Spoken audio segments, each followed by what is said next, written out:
Estoy aquí contigo de regreso este sábado en Enlace 50 y vamos a hablar de nuestro corazón. Vamos a hablar con el doctor Alfredo Estrada. Ya en el primer bloque te di su semblanza y te dije quién era el doctor que tiene tanto que decirnos y tanto que enseñarnos. Bienvenido, Alfredo, a Enlace 50. Concha, muchas gracias por la invitación. A ti, a tu auditorio, les deseo un buen día. Pues muchas gracias. Oye, pues Alfredo, ¿por qué no empezamos hablando del corazón? ¿Cómo va cambiando con los años y cuáles son las cosas a las que hay que ponerle atención? Tal vez si quieres abarcar más del corazón, del sistema circulatorio, según nos dé tiempo, estaría muy bien. Sí, claro, muchas gracias. Pues bueno, el corazón es un órgano fundamental para la vida de todos, como saben, y infortunadamente hoy día la primera causa de muerte son los problemas del corazón.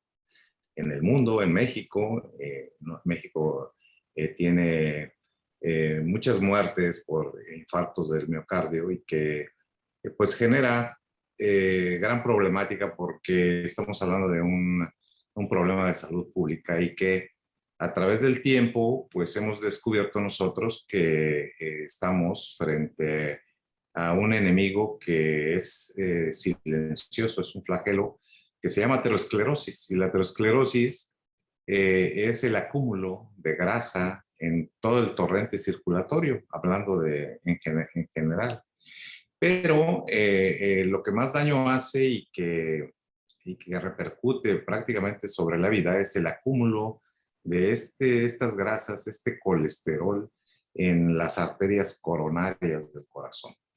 Y eso es lo que lleva, al final de cuentas, a sufrir infartos y que, como ya he dicho, es la primera causa de muerte en México y en el mundo.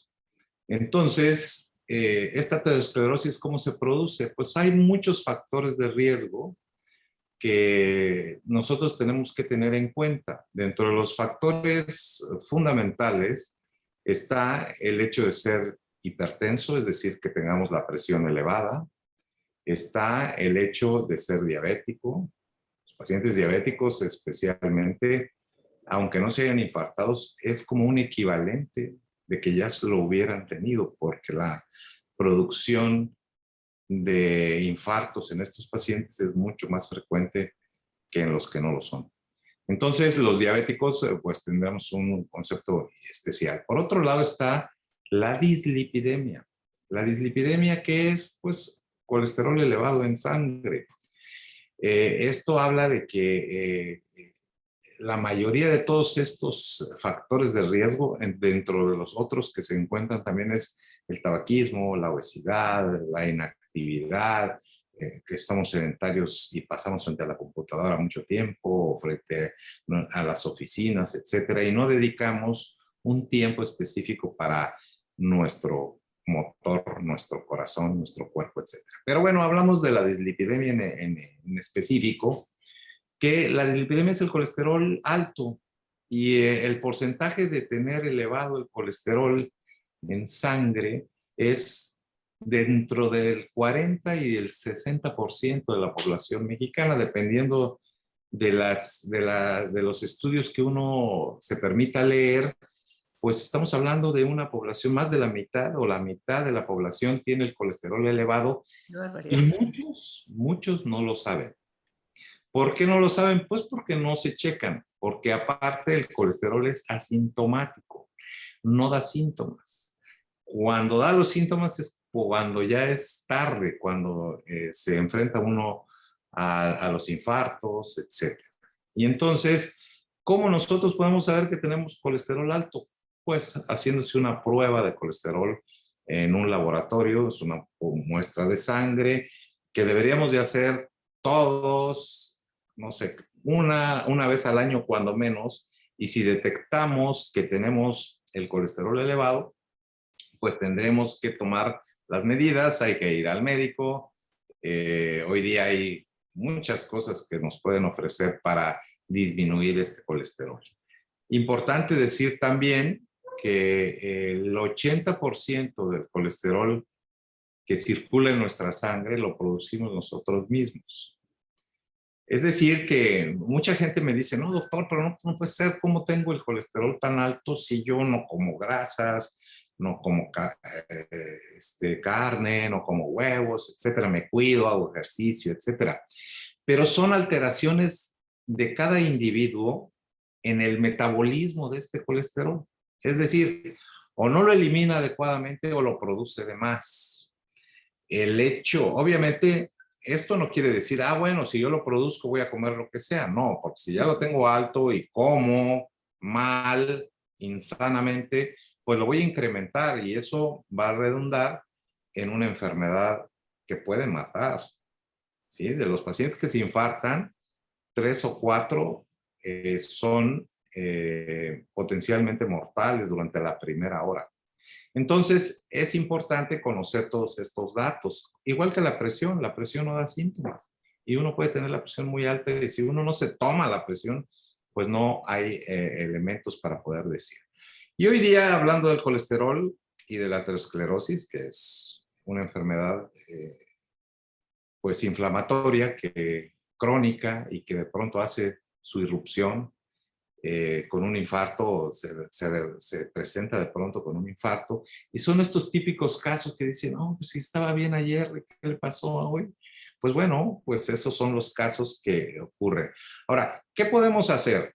Pues bueno, primero que nada, checarnos, acudir al médico y con esos estudios nosotros, si tenemos el colesterol elevado, pues haremos medidas higiénico-dietéticas y el médico sabrá en su momento qué medicación va a prescribir.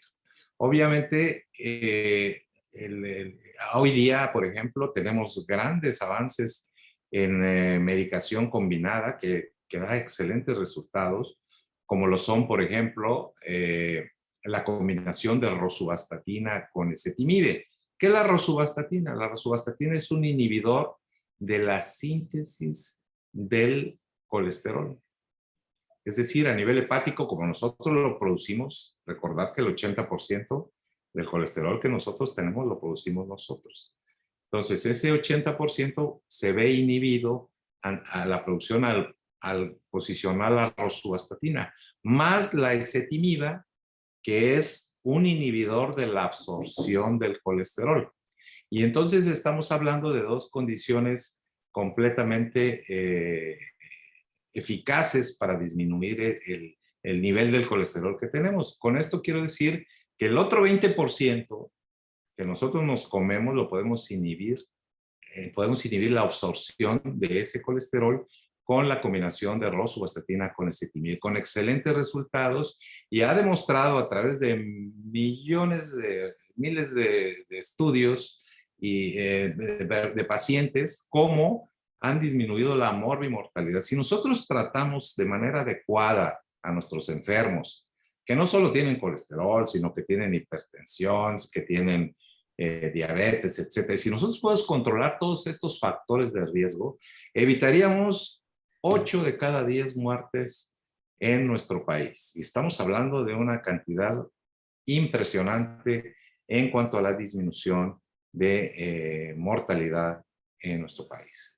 Ahora, es bien importante que quienes nos escuchan hagan un esfuerzo por hacer los estudios, checarse la presión, checarse los niveles de glucosa y sobre todo los de lípidos, es decir, colesterol. Es importantísimo que nosotros podamos detectar a tiempo para poder hacer una prevención. La cultura de la prevención es importantísima en el ámbito cardiovascular. Si nosotros prevenimos, podemos evitar muchas muertes. Cada vez está más claro esto de la cultura de la prevención y lo decimos aquí incansablemente en el programa de Veras Alfredo, porque muchas personas tenían la idea esta de que de los doctores lejos y, y para qué me hago algo, o sea, si me va a salir algo que me va a asustar. Entonces, la cultura ha ido cambiando poco a poco. Toda esta parte del colesterol, yo no sabía que el 80% lo producimos nosotros y que el 20% es lo que comemos y que entonces a lo mejor hay características hereditarias de esta producción de colesterol. La gente, por ejemplo, mi papá tenía siempre alto el colesterol. Yo no, hasta ahora no, pero ¿algo influye o no influye?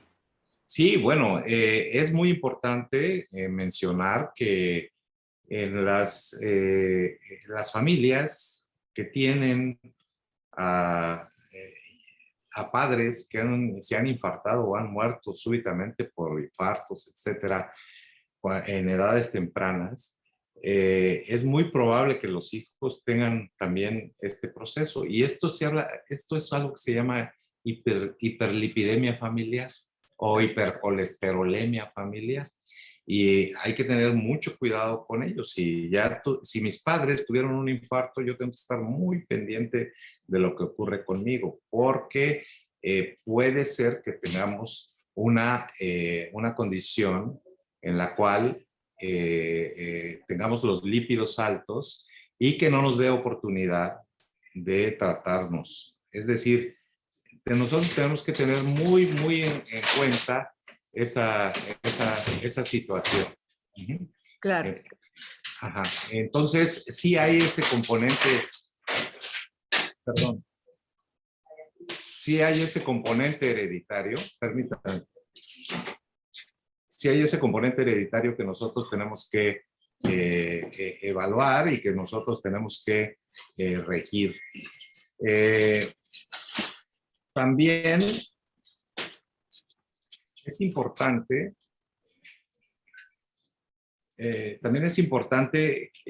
tener en mente que no hay estigmatización en cuanto a los niveles de colesterol. ¿A qué me refiero con esto? Me refiero que generalmente dicen, no, es que el señor está obeso y seguramente tiene un colesterol muy alto. Es posible que sí, pero no es una condición necesaria para este tipo de cosas. Entonces, y tampoco el que está delgado no tiene, dice, no, si es bien delgado, no tiene colesterol. No, eso es un error terrible, estigmatizar a las personas. Hay pacientes muy delgados que tienen colesteroles muy altos, a pesar de eso, y que hacen ejercicio y hacen todo. Y mucha gente dice, no, yo con el ejercicio voy a lograr disminuir mi colesterol. Pues sí, lo va a lograr disminuir un 5% aproximadamente. Y el resto, eh, eh, si él tiene niveles muy altos, no va a llegar a las metas necesarias. Y para eso, la terapia y la terapia combinada, en este caso con rosuvastatina y ezetimibe, sería ideal. Sí, sí, es importantísima. Perdón que interrumpa, pero es que ese ruido... Sí, un momentito, Irene, por favor. Sí, sí, sí, sí. Bueno, es que llegó la secretaria y bueno, claro que se puede editar esto, ¿no? Sí, sí, ya no lo voy a poder subir a YouTube, pero No me diga. pues bueno, voy a ver si se la mocho también. Ah, Sí, lo que pasa perdón, es que se oía durísimo. sí, Entonces, una disculpa. no, no pasa nada, no pasa Que no nada. sabía de la entrevista de ella y entonces pues abrió la puerta y bueno, en Sí, fin. sí, sí. Bueno, no pasa nada. Pero entonces, bueno, estábamos, es que sí, como que también me distraje un poco, como Sí, yo me distraje muchísimo también. Bueno, en fin, lo que quiero decir es que no hay que estigmatizar los pacientes que tienen obesidad, no necesariamente tienen colesterol elevado. Yo a veces me digo a mí mismo, bueno, a veces veo pacientes muy obesos y tienen colesteroles normales. Y digo, bueno, tiene un colesterol que no se merece, ¿no? A veces. Y pacientes muy delgados que tienen nivel de colesterol muy alto y que piensan, no, pues si yo estoy muy delgado, ¿no? ¿Por qué tengo ese colesterol? Pues porque tienen alteraciones en el metabolismo y eso condiciona situaciones que pueden originar infartos, que pueden originar enfermedad. A ver, Entonces, ¿el colesterol alto, además de causar infartos, causa otras cosas? O sea, algunas otras enfermedades cardiovasculares. sí, bueno, sí, hay en general, pues, condición aterosclerosis, y la aterosclerosis no es propia o nada más exclusiva del corazón. Puede ser el cerebro, puede ocasionar infartos cerebrales, puede ser las piernas. Muchas piernas se pierden porque se tapan las arterias que llevan la sangre hacia allá, igual que se tapan las del corazón. Ese es el problema. Y entonces sí, tener un control adecuado del colesterol es muy, muy importante para poder ser eficientes con nuestros pacientes, ¿no? Y yo, Y, Dina, entonces, tú estás diciendo tú que hay pastillas, o sea, hay un tratamiento que ayuda a que esto deje de ser un problema. sí, claro, es muy importante. Hoy tenemos un arsenal terapéutico que ha sido estudiado a través de muchos años. Las estatinas, que son, por ejemplo, la rosuvastatina, combinada con el ezetimibe, que es un inhibidor de la absorción del colesterol, son fundamentales en el tratamiento de el colesterol. Yo tengo muchos pacientes con esta combinación y veo cómo sus niveles de colesterol bajan a niveles óptimos, porque va a depender de cada persona. Por ejemplo, el diabético tiene que tener abajo de 70 miligramos por decilitro de colesterol, el malo que le llamamos nosotros, que es el colesterol LDL, que por sus siglas en inglés es de baja densidad. Entonces, ese colesterol en el paciente diabético específicamente tiene que estar por debajo de 70. Si el paciente ya tuvo un infarto, ese colesterol debe estar por debajo de 55. Si el paciente no tiene factores de riesgo y no ha tenido ningún infarto ni nada, ese colesterol debe estar por debajo de 116 miligramos por decilitro. Entonces, eso también es importante porque luego los pacientes ven el resultado del laboratorio y dicen, ah, pues estoy en lo adecuado. Y por ejemplo, un paciente diabético que tiene 116 está en riesgo. Se ha demostrado que los pacientes diabéticos que tienen 116, 130, que para otras personas sería normal, para ellos no. Ellos tienen que estar por debajo de 70 para tener eficacia. Y estos medicamentos que hacen la combinación, bloquean síntesis y bloquean absorción, como rosuvastatina y ezetimibe, producen una disminución fantástica de los niveles de colesterol y que han resultado hoy por hoy una de las combinaciones más extraordinarias que hay en el mercado para disminuir precisamente los niveles de colesterol y con esto pues la morbimortalidad. Cuando hablo de morbimortalidad me refiero a los efectos de la posibilidad de un infarto y que el paciente sobreviva o que muera por un infarto o una enfermedad cardiovascular.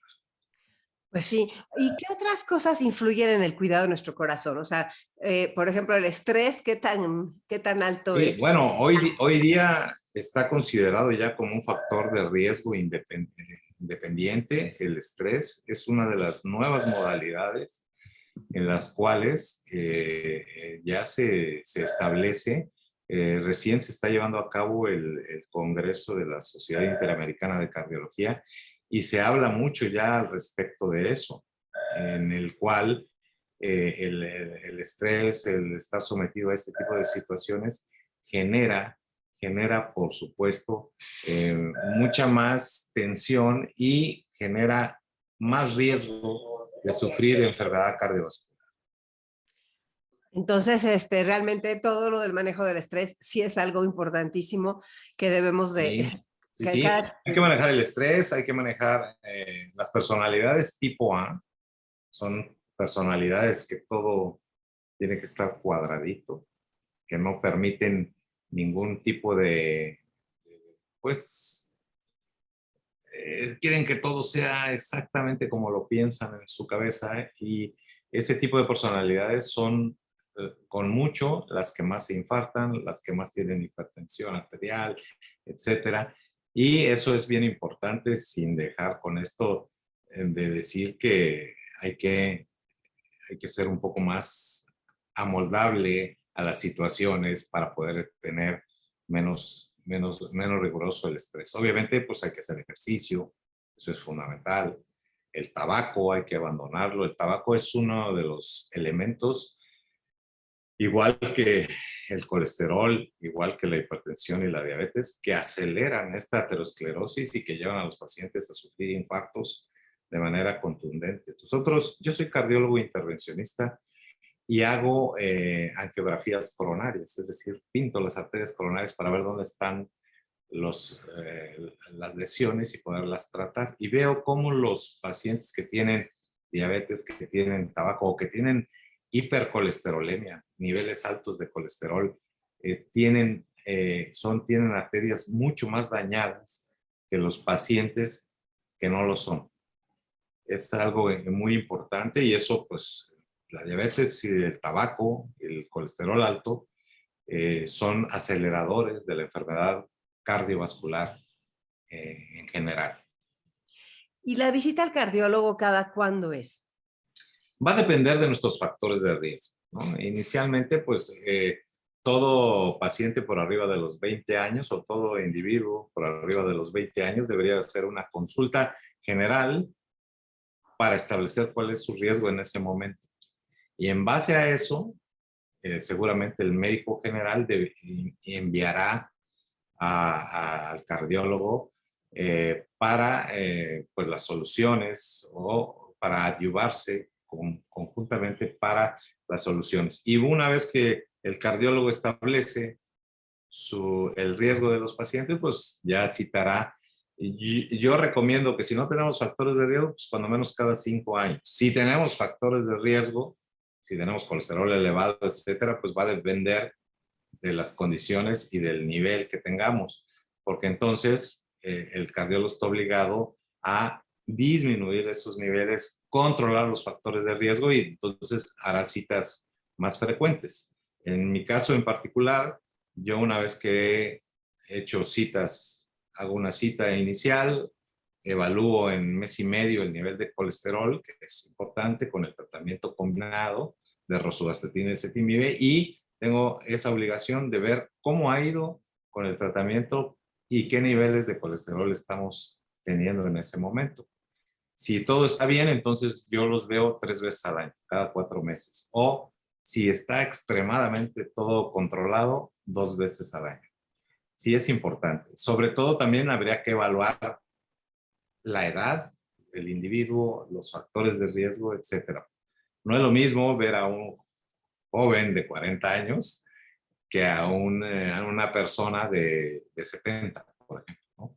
Entonces no es lo mismo, hay que ver, generalmente los adultos mayores tienen más fragilidad, son más susceptibles también a tener mayor, pues, comorbilidades, más enfermedades todas juntas, y eso hace que nos obligue a revisar más constantemente el proceso de la salud de cada uno de los individuos.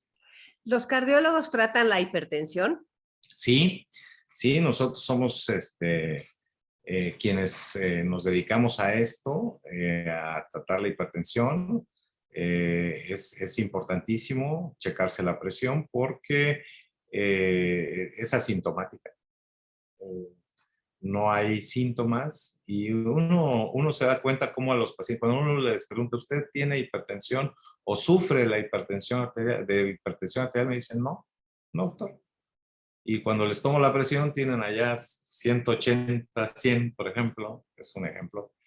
Y entonces le digo, pues es que tiene la presión alta, pero no siento nada, doctor. Entonces, nuestra obligación como médicos es explicarles que no se siente en síntomas, pero tenerla alta representa riesgo, igual que el colesterol, para sufrir enfermedad cardiovascular. Entonces, sí es importante checarse la presión para definir si uno es hipertenso o no. Y los cardiólogos, en efecto, entre otras cosas, somos los expertos, entre comillas. Lo digo así porque un médico general hace la misma labor que nosotros para la detección, y son ellos la primera línea de atención, y entonces ellos seguramente están todos muy capacitados para atender la hipertensión arterial. ¿Qué otra cosa puede afectarnos con los años en el corazón? O sea, algo que te dé la edad. Bueno, podríamos hablar, por ejemplo, específicamente de las mujeres. El corazón de las mujeres es espectacularmente diferente a los del hombre. Mm. Las mujeres tienen una protección cardiovascular cuando tienen los estrógenos activos. Es decir, cuando llega la menopausia, las mujeres tienen un incremento del riesgo cardiovascular per se. Es decir, incrementan los niveles de presión, incrementan los niveles de colesterol. Si hay una mujer menopáusica, hay que investigar de inmediato cómo está su presión, cómo está el nivel de colesterol y darle tratamiento si es necesario. Porque esto cambia notablemente cuando llega la menopausia. Se pierde la protección estrogénica. Por eso es que los hombres padecen más tempranamente de infartos que las mujeres. El aproximado es alrededor de los 50 años para los hombres y 60 años para las mujeres, porque ellas vienen con la protección estrogénica y cuando la pierden, 10 años después podrán tener enfermedad cardiovascular. Y tienen las arterias más pequeñas. Bueno, es un contexto muy especial. Por eso las sociedades cardiológicas a las que tengo la fortuna de pertenecer, estamos muy preocupados por el corazón de las mujeres, porque cuando las mujeres tienen la enfermedad, colesterol y todo, que tienen una enfermedad más grave que la que presentan los hombres. Entonces, sí es importantísimo que las mujeres estén muy pendientes, sobre todo en las etapas posmenopáusicas de su corazón. Y ahí es un incremento de la mortalidad solo por el contexto de la edad. Pero desde la menopausia y para adelante, o sea, ya de que sí, Sí, o sea, ya sí. de los 50, pumba. Sí, después de la menopausia se pierden esa protección estrogénica y entonces se incrementan los niveles de colesterol, por eso hay que tener mucho cuidado con ellas. O sea, pacientes que ya vienen a la consulta y tienen más de 50 años, hay que hacer todo este protocolo, presión, azúcar, niveles de colesterol, etcétera. Y si hay que tratarlos, pues, como dije, hay elementos que nos ayudan a que las mujeres disminuyan ese riesgo en la etapa posmenopáusica. Y si además son diabéticas, pues bueno, el riesgo se incrementa exponencialmente.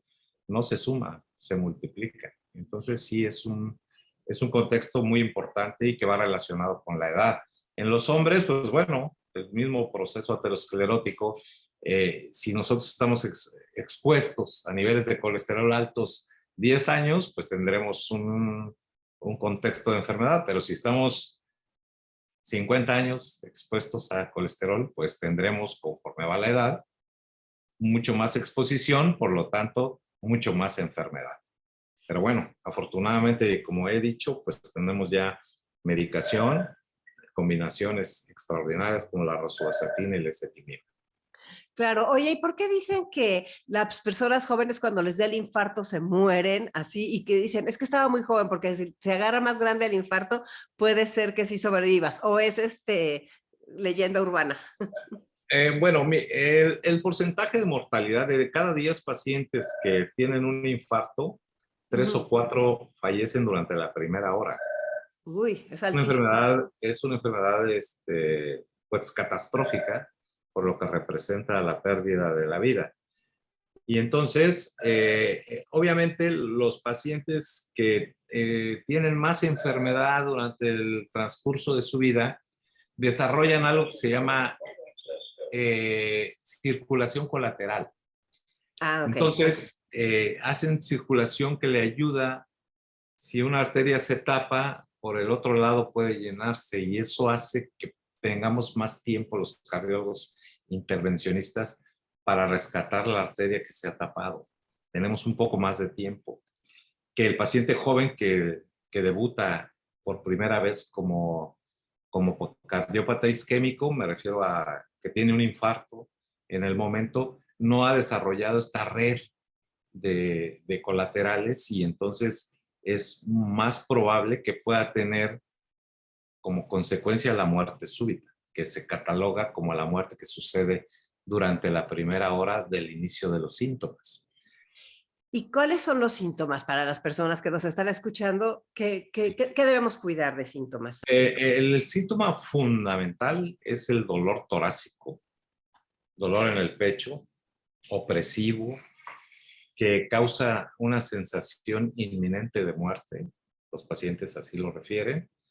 Me sentía morir, doctor. Es un dolor intenso que es opresivo, como si le estuvieran apretando el pecho, que no les permite respirar y que se acompaña de otra sintomatología como es sudoración profusa, náusea, que puede llegar al vómito. En los pacientes mayores de 70 años puede haber desorientación, eh, eh, y especialmente en los pacientes diabéticos pueden tener todos los síntomas de alrededor y no dolor, porque los pacientes diabéticos, 1 de cada 4, es decir, el 25%, pueden infartarse sin dolor, pero tienen síntomas adyacentes, como que falta de aire, sudoración profusa, malestar, desorientación, etcétera. Todo eso piel fría, todo eso son datos de alarma en los pacientes diabéticos, aunque no tengan dolor. Pueden tener sensación de opresión, porque el paciente diabético tiene algo que se llama neuropatía visceral. Así como se golpean los pies y no se dan cuenta y de pronto hacen una gangrena, así lo mismo pasa en el corazón. Pueden tener un infarto que se manifiesta normalmente por dolor, pero que ellos no lo sienten. Sienten nada más los síntomas adyacentes que son importantes. Ahora, este dolor puede ir al cuello, a la mandíbula, puede ir al brazo izquierdo o al derecho. Eso también es importante. Ambos brazos pueden ser, ¿que es más frecuente el izquierdo? Sí. Pero tener dolor del brazo derecho en comportamiento con dolor torácico no descarta, porque mucha gente dice, bueno, pues me duele el derecho. Entonces no es porque el corazón, entre comillas, está del lado izquierdo y en realidad el corazón está en el centro del tórax. La punta va hacia el lado izquierdo, pero en general tenemos que tener esas alarmas bien claras, ¿no? Entonces el dolor, todo dolor de pecho, no es una exageración ir al hospital. Hay que ir al hospital. Es preferible una falsa alarma a perder la vida en la próxima hora. Y si tú ves a la persona, por ejemplo, que se está infartando, o sea, llamas a una ambulancia y mientras llega, o sea, o tú solito, o sea, a lo mejor estás solo en tu casa, sola, ¿qué es lo que haces además de llamar a la ambulancia?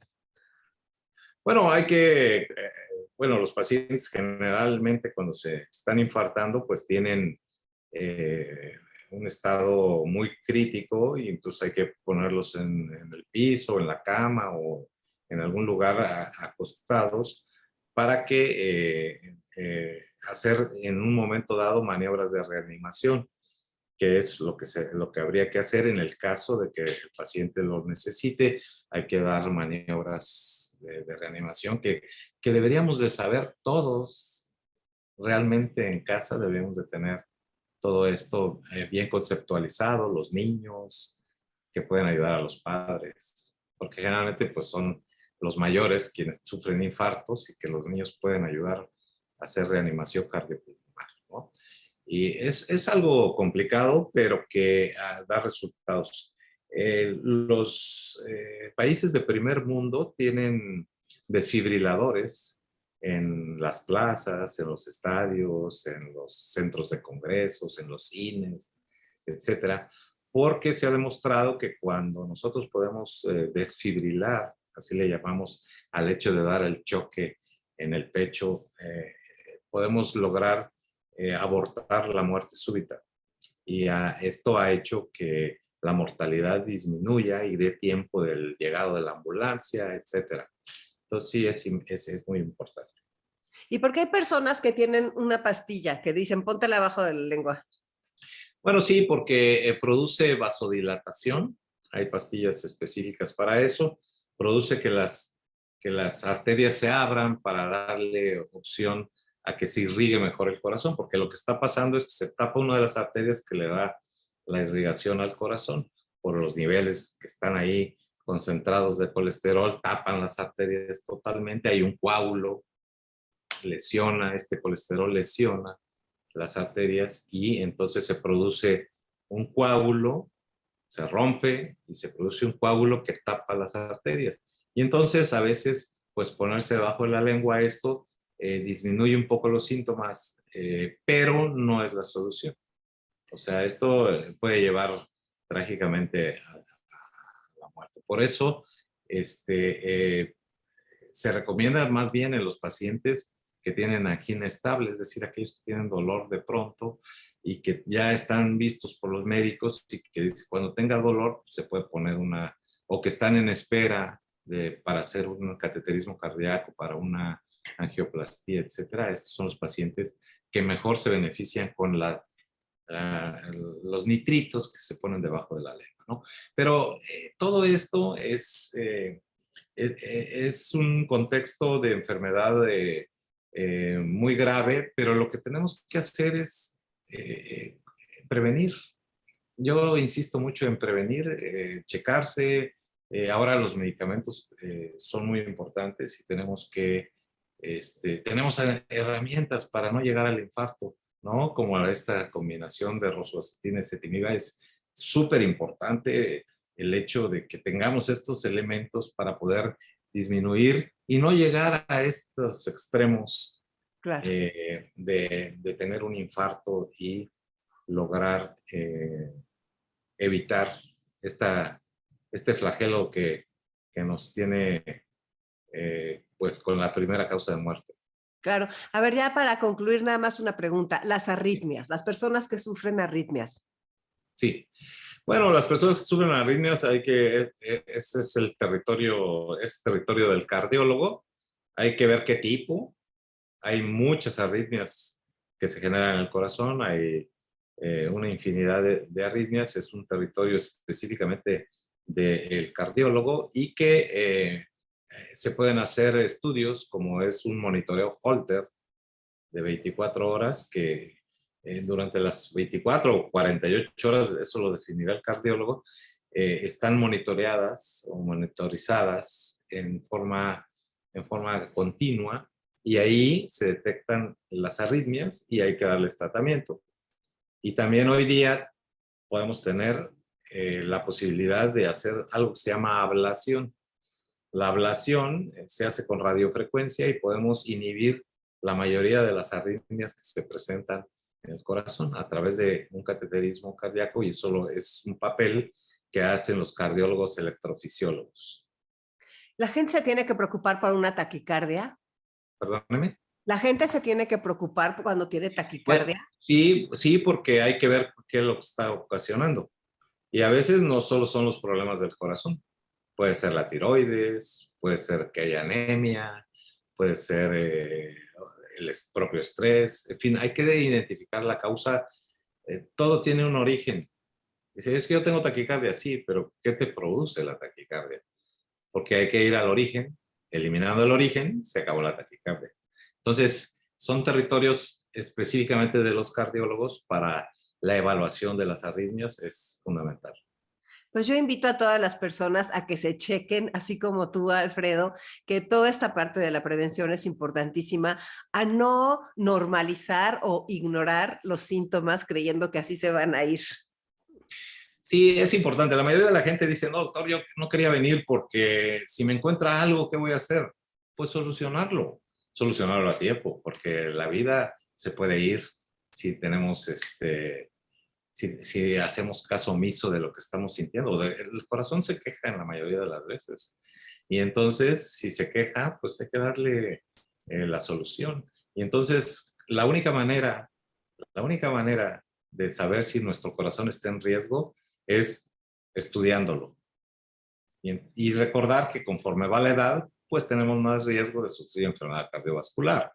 Por lo tanto, es muy importante que nos podamos checar niveles de presión, de azúcar y de lípidos, de colesterol, que serían los tres fundamentales, amén de que tenemos que bajar de peso, hacer ejercicio, comer sanamente y todas las medidas higiénico-dietéticas que ya seguramente todos conocemos, comer sanamente, es Claro. importante, reducir nuestro peso, etcétera. Muchísimas gracias, Alfredo, por estar con nosotros. ¿Nos podrías decir dónde te pueden encontrar las personas que quieren ir a una consulta y platicar contigo de su corazón? Sí, claro, con mucho gusto. Bueno, yo estoy en la ciudad de Tuxtla Gutiérrez, en Chiapas. Estoy en la 16 Poniente Norte, número 232, y en la colonia Las Arboledas. Y el teléfono de las citas son 961-602-5438. Muchísimas gracias por haber estado aquí con nosotros en Enlace 50 y por todo lo que nos dijiste y aprendimos contigo. Es un placer. Muchas gracias, Concha. Es un honor. Soy Concha León Portilla. Quédate en Enlace 50.